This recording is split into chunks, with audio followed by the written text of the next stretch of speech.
why we're here, why I'm here, why Trina States is here, to walk alongside. Yes? But it's also why everybody needs a living will. Yes.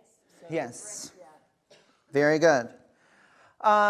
What is dementia? It's chemical, it's structural, it may come and go. Sometimes they can and sometimes they cannot. So some days they will remember, some days they will not. Some days they will remember what you have done.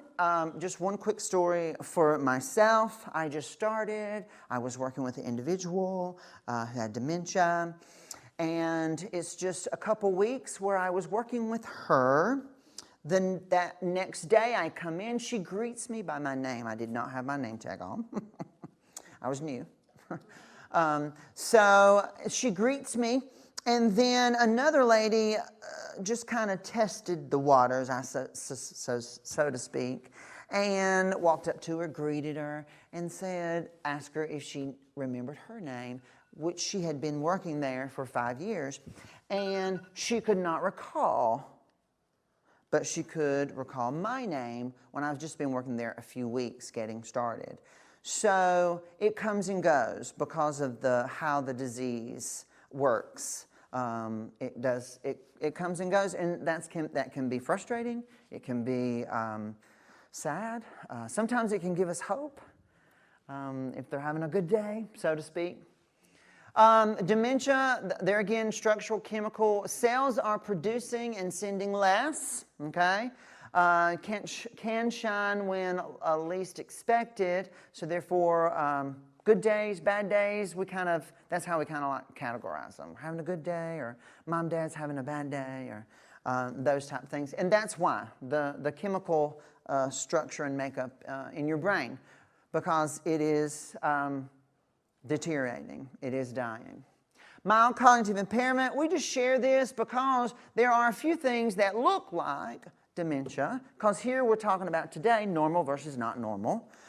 There's things that we physically go through that might mimic or look like a sign of dementia. But don't panic. It's not, okay? So let's just look at a few of those. Mild cognitive impairment could be the beginning of not normal. Memory, language, behavior, motor skills, not life-altering, okay? But there is a difference. Also, is it, there again, dementia? It could be, or it could be a symptom of a health condition. You know, one that's common is urinary tract infection. There are other things that are going on in your physical body you don't always know because, you know, you women are just too stubborn to go to the doctor. I mean, that's just how it is, right? We men always go to the doctor. Right, Jack? Oh, it could be something that's, I don't want to say common, but it happens quite a bit. Medication. If it's a new medication, it could be a side effect. It could be something that may have you not had a side effect years ago when you were, you know, younger. But now you've taken it before, but now you have a side effect. Our bodies work differently like that. So it could be that. Hearing loss and vision, depression, delirium, and pain related. Some of those things could be making a difference here and it not be necessarily dementia. There's some more. If you've ever struggled with some depression, it also can mimic a few of the dementias, which is the reason why we always share, have a communication, a dialogue with your doctor. Always have a dialogue with your doctor. Depression can do a lot of these things: mood, personality, just not thinking right. Also delirium, certain medications, certain other physical illnesses. There could be an infection. Infections, depending on how bad the infection is in your body, can cause hallucinations. You know, some things. So that's the reason why we say, please keep a dialogue with your doctor, okay? That's what they're there for. Dementia does change everything. It's not something a person can control. It's not the same for everyone. It's just like a medication. I can take a medication and it will react differently than if you took a medication. Sometimes, hopefully, most of the time, statistically, pharmaceutical companies will do their testing and it reacts the same for most. But there are some it does not, which is the reason why we have allergies, different things. It's not a mental illness. Okay? So, we can't always just assume that Ralph is losing it. Lost it.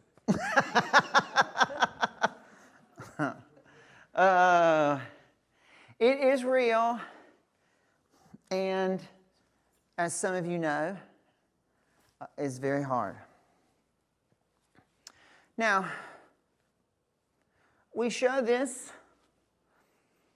We want folks to understand, but at the same time, we also want folks to understand, especially here at Trying States, that you have a dedicated staff. Some folks have been here for years. Wow. So in our walk through this, as we continue to get educated, as we continue to get all the resource and information that we can get and we give to you, so as awareness, and the more awareness is, the more we can walk together on it, with each other, side by side. That is one of the greatest things. And I want you guys to understand that's what you signed up for. One of the many things you signed up for, okay? And that's why we're here. And that's why I want my class to be full, not because I do such a great job, that's not why, but because we want to get rid of those fears. There's no need to have fears. Let's walk with it. Let's give you the exercise. Caroline is giving you the exercise your brain needs. She does brain games. We work on how to eat better, how to live better, and we're doing it together. Because we know that for those of us that are living with dementia, this can be a very scary thing. Dementia does not equal Alzheimer's. Alzheimer's does not equal memory problems. This here, dementia is the umbrella. Alzheimer's is just one. Okay? Now, each dementia has characteristics that might be just very unique to that particular dementia. But for the majority of the umbrella of all dementias, there is a lot, greater than 50%, symptom similarities. Okay? So, what that means for folks like me is that whatever dementia, a person living with dementia, a person, a caregiver, a loved one, family member, staff, employees, we learn to work together and we treat the dementia and we treat the person because they can't help it. And we choose to change because they cannot. 4 truths about dementia. There's 2 parts of the brain that are dying. Right now, this here can be unnerving. However, they're doing a lot of research. That's what Alzheimer's Association does. In medication, preventive medication. Of course, we continue to do everything that we can with food, diet, exercise, juggling. Yeah. So we're trying to learn all this stuff and give you all this good stuff. However, at the moment, there's things that can help at the onset of the disease.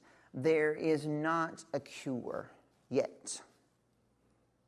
That's why we say thank you for helping the Alzheimer's Association on behalf of Trying States to raise $3,700 to put into that, because that's what they do. It is progressive. It is more progressive quicker than others. Okay? Some will have that range of 8 to 12. Some will have more. Some will have good stuff, you know? Good stuff. Good life. We have, and I know this because that's where I came in at Willowbrook Court, we have a good time. Because we know that the person living with a dementia cannot help it, and they deserve the best, and that's why they signed up for here. And that's what we're doing. And we continue to learn and be aware so we can do more. And until there's a cure, Teepa Snow says there is care, positive care, positive approach to care. Now, what do you do if you notice changes? Now, this one was very informative. From here on out is more hands-on. Information is great. What I enjoy is doing more hands-on. What that means for you is that there are actual skills that can help us process, work with, and support alongside. I enjoy doing that. The next 4 months, we're going to be doing that together. So I encourage you, please keep coming. If you notice changes, we have a good team here.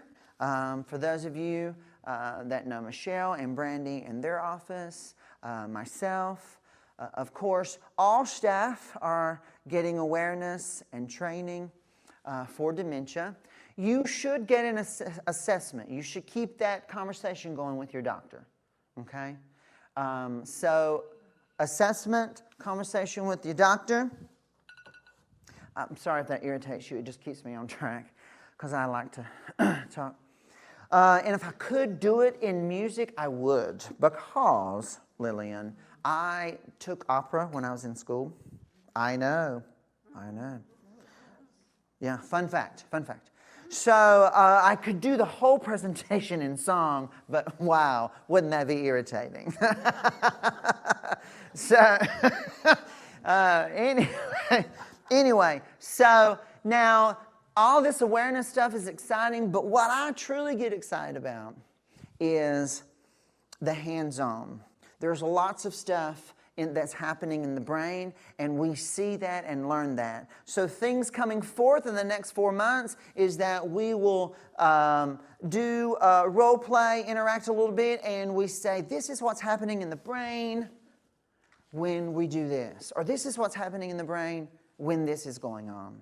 And then how can we help to reinforce positive approach to care? How can we share folks that we do care? How can we choose not to get upset, but take a step, breathe, process? What do those skills look like when vision takes a place? What is someone actually seeing through their eyeballs when they have a certain stage of dementia? All of those things, lots of good information to come. Okay, so we have a few minutes before we wrap it up for anything, question, anything comes to mind that, yes?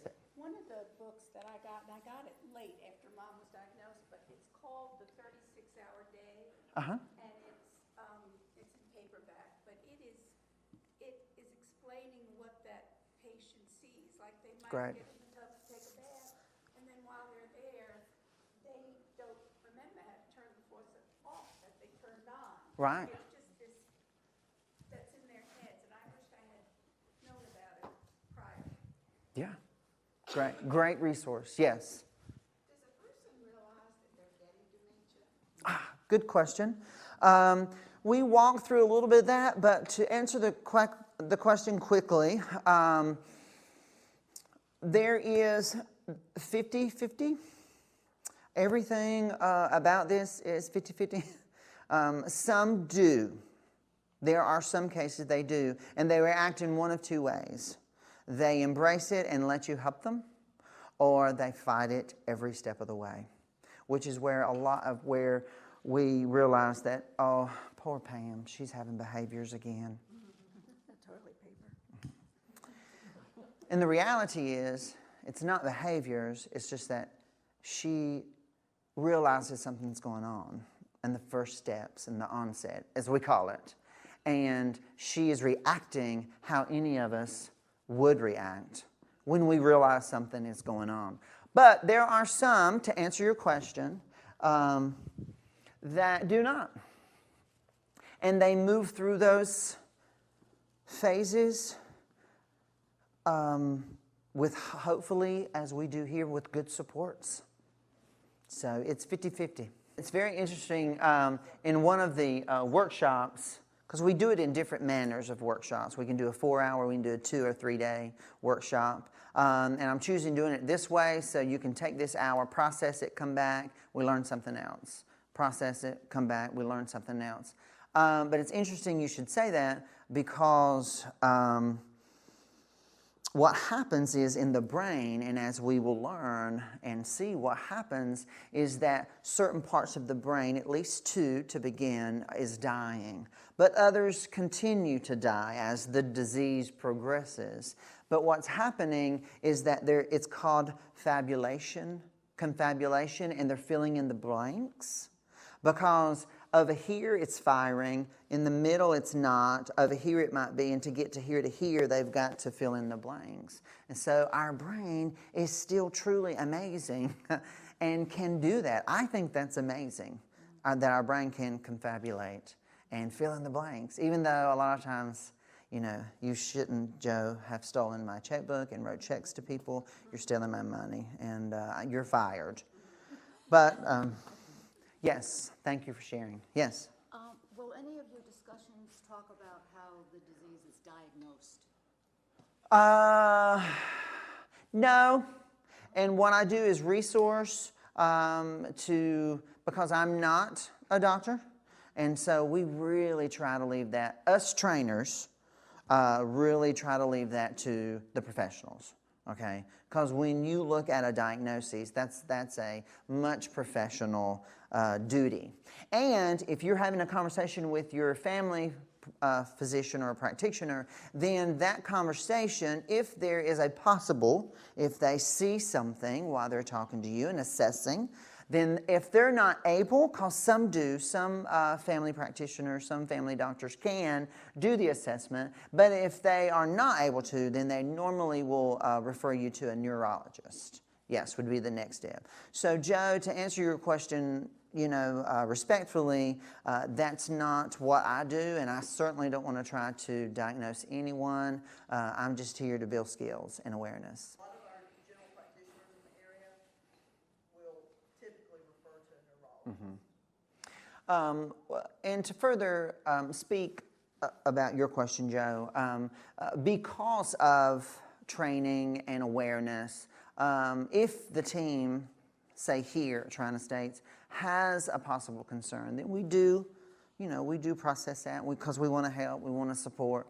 So, I mean, there are some things that in my training and experience that I can spend some time with some folks, and have spent some time with some folks, and give a, not a counsel, but a support to the family to say, if you haven't, some are fine with a, assessment. Yeah, let's go get assessment. It's all about me because I'm great. And,